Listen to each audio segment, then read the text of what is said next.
ஏன் வைணவ சகோதரர்கள் ராமம் அணிகிறார்கள்? அதுவும் புனிதத்துவம் வாய்ந்ததே. அது புனிதத்துவம் வாய்ந்தது மட்டுமல்ல, அது உடல் மனநலத்தோடு தொடர்புடையது. அவர்கள் அணியும் ஒவ்வொரு நிற ராமத்திற்கும் ஒவ்வொரு அர்த்தமும் இயற்கையும் அடங்கி இருக்கின்றது. அதை சுருக்கமாக சொல்கின்றேன். பொதுவாக வைணவர்கள் வெள்ளை நிறத்தில் ராமம் அணிவார்கள், சிவப்பு நிறத்தில் ராமம் அணிவார்கள், மஞ்சள் நிறத்தில் ராமம் அணிவார்கள். இவை ஒவ்வொன்றாக விளக்குகின்றேன். வெள்ளை நிற ராமம், இதை எதில் தயாரிக்கிறார்கள்? இது திருநீர் அல்ல, திருமண். பொதுவாக வைஷ்ணவ தலங்களில் கிடைக்கும் புனித மண்.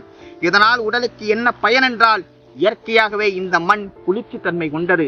இதை நெற்றியில் போடும்போது அதிக அசுத்த உஷ்ணம் குறையும் மற்றும் மனம் அழுத்தம், கோபம் குறையும். இந்த புனித மண்ணில் உள்ள இயற்கை தாதுக்கள் சருமத்திற்கு மென்மையான பாதுகாப்பை கொடுக்கும். அடுத்து சிவப்பு நிற ராமம், இதை ஸ்ரீசூரணம் என்பார்கள். ஜெயலலிதா போன்றவர்கள் எல்லாம் இந்த சிவப்பு நிற ராமத்தை தான் அணிந்திருந்தார்கள்.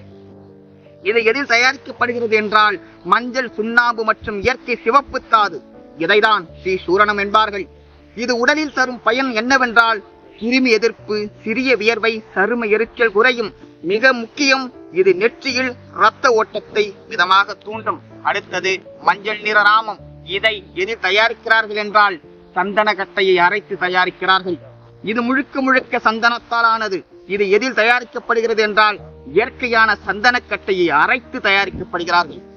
இது சாந்தம், குளிர்ச்சி, தெய்வீக மனம் முதலியவற்றை தரும். இது உடலுக்கு தரும் பயன் என்னவென்றால், உடல் வெப்பம் குறையும், தலைவலி, மனம் அழுத்தம் குறையும், சரும நன்மை.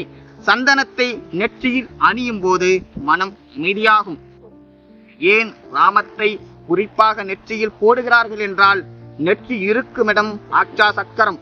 மனம், நினைவு, கவனம் இவைகளுடன் தொடர்புடையது. இவைகள் குளிர்ச்சி தரும் பொருட்கள். இதனால் மனம் அமைதியாகும், கோபம், பதட்டம் குறையும். இப்படி வைணவ சமயத்தின் திருநாமத்தில் இவ்வளவு புனிதமும் மருத்துவமும் இருக்கிறது. ஐயா சிவகுரு அவர்களே, நீங்கள் தான் எல்லா சமயத்தையும் சமரசமாக ஏற்றுக் கொள்வேன் என்றீர்களே, ஏன் நீங்கள் இதுவரை ஒரு வீடியோவில் கூட திருநாமம் அணிந்து ராமம் அணிந்து ஒரு வீடியோ கூட போடவில்லை?